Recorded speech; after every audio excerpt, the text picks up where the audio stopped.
Vous êtes sur RTL. Union européenne. RTL Matin. Yves Calvi. Nous sommes jeudi matin. Oui. Bon, j'aime Si je ne bien. m'abuse. Tout à fait. Ça me rassure que vous le confirmiez. Oui. Bonjour Laurent Gérard. Bonjour Yves. Bonjour mademoiselle Jeanne. Bonjour Monsieur Calvi et bonjour tout le monde.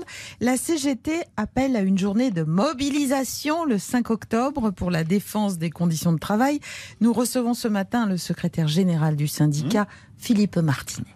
Qu'est-ce qu'on dit, nous autres, à la CGT? Oui, On dit qu'il y en a marre que Macron, il profite de la situation sanitaire. C'est ça qu'on dit, nous, à la CGT. oui, c'est-à-dire C'est-à-dire que Macron, il met tout le monde en télétravail à cause de... Comme quoi, les gens, dans les bureaux, Oula. ils s'éternueraient dessus. Résultat, les salariés, ils bossent chez eux, dans des conditions déplorables. Oui, mais quelles sont-elles, ces conditions? Les gars, ils sont devant leur écran d'ordinateur en Zoom avec en haut une chemise et une cravate et en bas juste un slip. Oui, et alors? Alors ils attrapent froid au roubignoles. Oh. Alors comme quoi qu'on demande que Macron, il paye les factures de chauffage de tous les salariés. Macron, on veut des pépettes pour sauver nos roupettes. Voilà. La prise de pouvoir des talibans en Afghanistan bouleverse les relations internationales, notamment avec la Chine. Bonjour Jean-Pierre Raffarin, ou plutôt devrais-je dire Ni hao Jean-Pierre Raffarin. Ni hao, mademoiselle Jade. Ting hong, ping ming. Merci du compliment. La Chine semble vouloir traiter les talibans comme n'importe quel autre partenaire. Vous qui connaissez bien la Chine, comment expliquez-vous ça?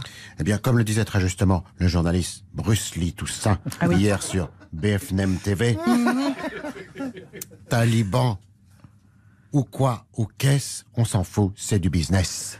Vous voulez dire que la Chine est peu regardante sur les droits de l'homme et privilégie l'économie? Absolument, c'est aussi l'avis de Laurence Ferrari-Cantonnet qui a affirmé sur ses nouilles, du moment qu'ils achètent nos nems, les enturbanés, on les aime.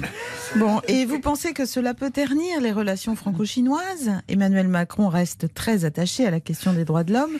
Qu'en disent les médias chinois? C'était justement le sujet de l'édito de ce matin de Pascal Prong, dans l'heure des prongs sur ses nouilles. Il a affirmé, avec la mesure et le sens de la nuance qu'on lui connaît, les leçons de morale des bouffeurs de grenouilles. On écoute poliment, mais on s'en bat les nouilles. Alors que les chaînes d'information continuent leur course à l'audience, sur LCI, Jean-Michel Apathy cultive sa différence avec son émission de débat Les Experts Apathy. Bonjour, bienvenue dans Les Experts Apathy, l'émission de controverse et d'altercation qui essaye de faire du barouf pour prendre des parts de marché à la concurrence. Aujourd'hui, nous poserons la question, qui veut la peau de Didier Raoult? Pour en débattre, je reçois Jean-Marie Bigard, journaliste d'investigation à Bigard Magazine, François Langlais de LCI et Caroline Doas, présidente d'Oser le féminisme subventionné. Mettons tout de suite le feu aux poudres avec Caroline Doas. Comme je l'ai dit et répété, un homme sur deux est un porc. Or, Didier Raoult est un homme, donc Didier Raoult est un porc. D'ailleurs, on devrait l'appeler le vieux porc de Marseille. Permettez-moi d'intervenir dans votre raisonnement, mais comme d'habitude, je ne vois pas le moindre rapport entre votre fameuse théorie des porcs et le professeur Didier Raoult. Mais c'est parce que vous êtes un homme. Et d'ailleurs, j'ai remarqué que vous pratiquez le manspreading sous la table. Alors, je crois qu'il est nécessaire de préciser pour nos spectateurs ce que vous appelez le manspreading. Mais vous le savez très bien. Ça consiste à s'asseoir en écartant les jambes pour mettre en valeur ses attributs virils. Bigard aussi le fait. Je vais tous vous dénoncer. Ah bah ouais le gars, bien sûr qu'il va pas s'asseoir en croisant les jambes. Il est pas speakerine le gars, ça me rappelle la blague du gars qui a l'habitude de piser en faisant du manspreading le gars. Son pote lui dit pourquoi tu t'étales comme ça? Bah l'autre répond c'est parce que j'ai une paire de couilles monumentales le gars. François Langlais, au nom de la déontologie la plus élémentaire, je vous en conjure, efforcez-vous de relever ce nouveau débat. Mon François.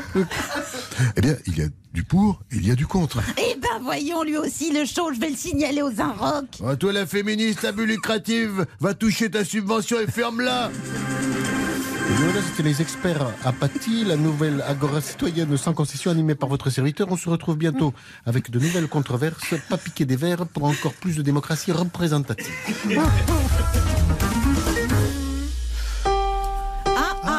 Je crois que nous avons la visite André, d'André là. Manoukian. Bonjour André. Salut les amis. Mi, mi, mi, mi, bémol, mi, mais j'ai l'impression que quelqu'un j'ai l'impression que quelqu'un s'est assis sur mon piano. Ah. Il est tout désaccordé. Bah non, c'est vrai, il n'y a pas de D. Non, et non, André, il n'y a pas de D dans la gamme Mais pentatonique. il y a un Ré, Il y a André. il y a Ré, oui. Dites-nous plutôt ce qui vous amène. Alors, Oui. bah, tu sais, on parle beaucoup en ce moment de la nomination d'une femme comme Oui. ministre au Vatican. Ah. Quelque part, j'ai envie de dire que le pape François a voulu rendre un hommage à Annie Cordy. Annie Cordy, vous êtes sûr, André? Mais oui, Du curé. Voilà. mais oui, souviens-toi du tube interplanétaire d'Annie Cordy. Tu viens d'évoquer Monsieur Calvi. Je connais La bonne tout. du curé. Ré, ré, ré, ré, ré. Oui, Ré. Tu la connais? Bah, bien sûr, c'est pas commode d'être à la mode quand on est bonne du curé. C'est pas facile d'avoir du style quand on est une fille comme moi. Ré. Il y a que du Tu Ré. sais qu'à chaque fois que tu chantes, tu m'embarques dans ton univers et j'ai plus un poil de sec et pourtant j'en ai plein des poils. Hein. Ah bah oui. Poursuivez votre histoire secrète de la bonne du curé, André. Et ben un jour le pape il était plongé dans son Dans son mi quoi? micelle. Ah, Dans ben, son Monsieur micelle. Calvi. Monsieur Calvi a toutes les réponses. Pardonnez-moi. Et il a entendu, qu'est-ce qu'il a entendu? Il a entendu la bonne du curé, Oui. sur Radio Vatican. Et il a été vachement touché par le témoignage de cette femme qui voudrait bien mais qui peut point. Eh oui. Alors ça a donné l'idée de nommer une nonne au Vatican. D'ailleurs, j'ai envie de dire que si la nonne avait été de Corée, ben, ça aurait été rigolo parce que là-bas, elles sont jaunes les nonnes. Oh là là. Elles sont jaunes les nonnes. Très belle histoire de chanson, André. C'est rigoureusement authentique, bien sûr. Tu sais, pour te répondre, j'ai envie de citer Patrick Bruel qui a dit Oui. « Je vais pas me taire parce que t'as mal aux yeux Qu'on peut traduire par ». Ben, on sait pas trop, mais on dirait du Derrida. Da, da, da, da. Ah ben non, là, ça marche non, pas. de dame. Ah, là-bas, elles sont jaunes, les nonnes. Bah oui. En tant qu'amateur des Beatles. Bah oui.